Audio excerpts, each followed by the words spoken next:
आइए चर्चा करते हैं कि यह भव्य आयोजन कुंभ मेला कब और कैसे शुरू हुआ। पौराणिक कथाओं के अनुसार दुर्वासा मुनि के शाप की एक कहानी है जिसके कारण इस भव्य आयोजन कुंभ मेले की शुरुआत हुई। एक बार दुर्वासा मुनि ने देवताओं को श्राप दे दिया। उसके शाप के कारण उन्होंने अपनी ताकत खो दी। अपनी ताकत वापस पाने के लिए वह भगवान ब्रह्मा और भगवान शिव के पास गया। उन्होंने देवताओं को सलाह दी कि उन्हें अपनी ताकत वापस पाने के लिए भगवान विष्णु से प्रार्थना करने की आवश्यकता है।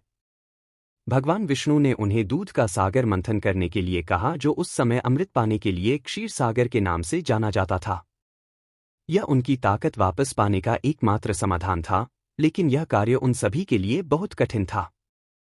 चूंकि इस कार्य को करने के लिए देवताओं के पास पर्याप्त शक्ति और नहीं थी, इसलिए उन्होंने राक्षसों के साथ एक आपसी समझौता किया।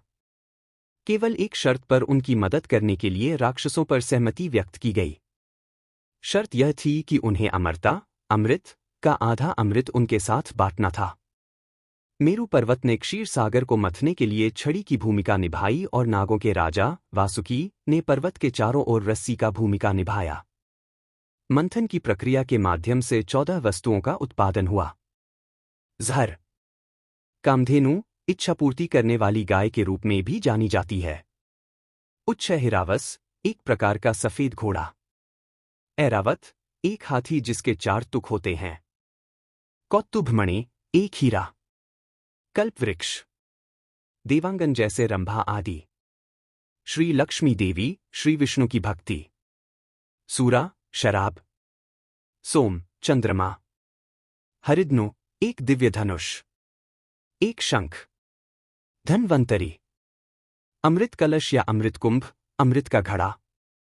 देवताओं के मन में भय था कि यदि अमृत पान कर दानव अमर हो गए तो वे निश्चित रूप से पूरी दुनिया में कहर मचा देंगे। इसलिए धन्वंतरी अपने हाथों में अमृत कलश लेकर प्रकट हुए। देवताओं ने इंद्र के पुत्र जयंत को उस बर्तन को धन्वंतरी से लेने का संकेत दिया। उस अमृत कलश को पाने के लिए दानवों और देवताओं ने लगभग 12 दिन और साथ ही 12 रातें लड़ी। उस समय का एक दिन वर्तमान समय के 1 वर्ष के बराबर माना जाता है। इस लड़ाई के दौरान अमृत की कुछ बूंदें पृथ्वी के 4 स्थानों पर गिरी। वे स्थान थे प्रयाग, हरिद्वार, उज्जैन और नासिक।